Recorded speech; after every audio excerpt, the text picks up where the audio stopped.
Hey guys, and welcome back to my channel. Today we are going to be doing another episode of the Stanley Parable, and we're gonna see if this gets any weirder than the last time. So I'm just gonna get right into it. This is the story of a man named Stanley. Stanley worked for a company in a big building where he was employee number 427. Employee number 427's job was simple. He sat at his desk in room 427 and he pushed buttons on a keyboard. Orders came to him through a monitor on his desk, telling him what buttons to push, how long to push them, and in what order. This is what employee 427 did every day of every month of every year. And although others might have considered it soul-winning, Stanley relished every moment that the orders came in, as though he had been made exactly for this job. And Stanley was happy. And then one day, something very peculiar happened. Something that would forever change Stanley. Something he would never quite forget. He had been at his desk for nearly an hour when he realized that not one single order had arrived on the monitor for him to follow. No one had showed up to give him instructions, call a meeting, or even say hi. Never in all his years at the company had this happened, this complete isolation. Something was very clearly wrong. Shocked, frozen solid, Stanley found himself unable to move for the longest time. But as he came to his wits and regained his senses, he got up from his desk and stepped out of his office.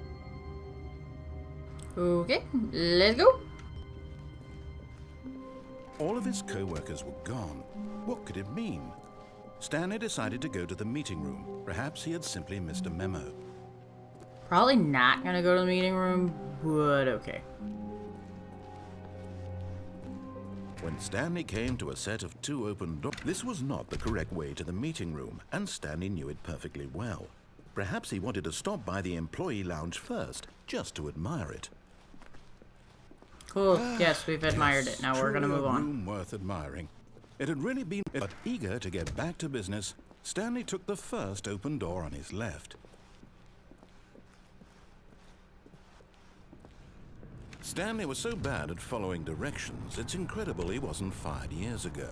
Now let's see what happens if we don't jump off Look, onto Stanley, that bridge. I think perhaps we've gotten off on the wrong foot here. I'm not your enemy, really, I'm not. I realize that investing your trust in someone else can be difficult, but the fact is that the story has been about nothing but you all this time. There's someone you've been neglecting, Stanley. Someone you've forgotten about. Please, stop trying to make every decision by yourself. Now, I'm not asking for me, I'm asking for her. And who is Stanley? her? Your chance to redeem yourself, to put your work aside, to let her back into your life. She's been waiting.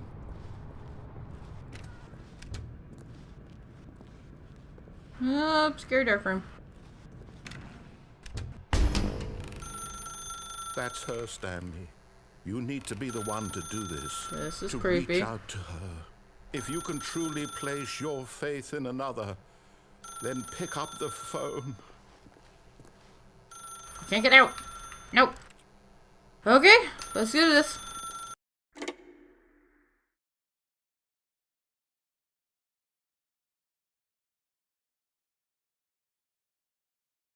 Oh, Stanley, is that you? Yep. Hold on, sweetie. Sorry to keep you waiting. Yep. I'm It won't let me pulling the leave. out of the oven.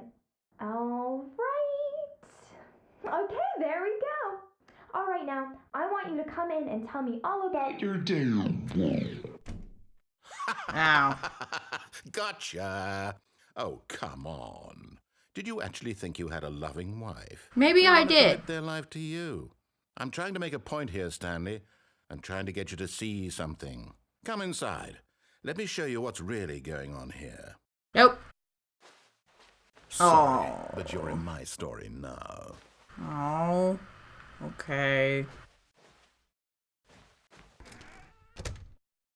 This is a very sad story about the death of a man named Stanley. What?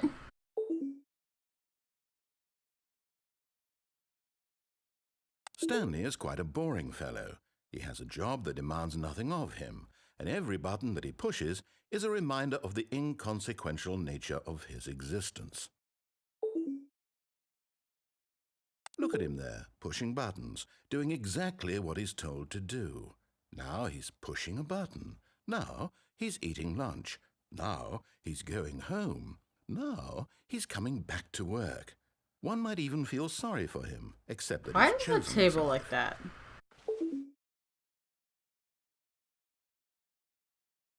But in his mind, he can go on fantastic adventures. From behind his desk, Stanley dreamed of wild expeditions into the unknown, fantastic discoveries of new lands. It was wonderful. And each day that he returned to work was a reminder that none of it would ever happen But to yet, him. I can't go into the bedroom because you put a chair in the doorway. And so he began to fantasize about his own job.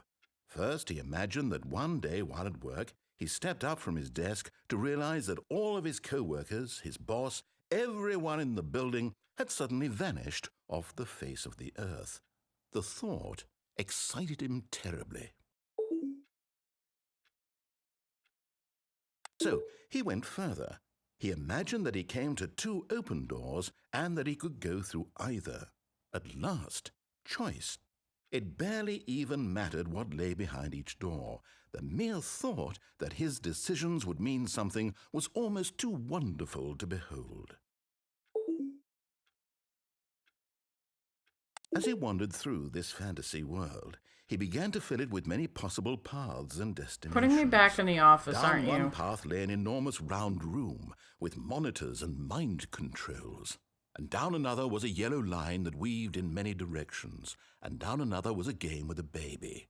And he called it the Stanley Parable. Oh, yeah. Game I'm playing, yeah.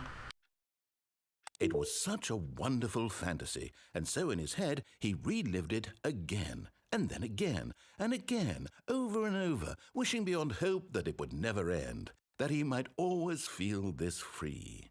Surely there's an answer down some new path, mustn't there be? Perhaps if he played just one more time. I love you, wife. But there Oh, is no answer.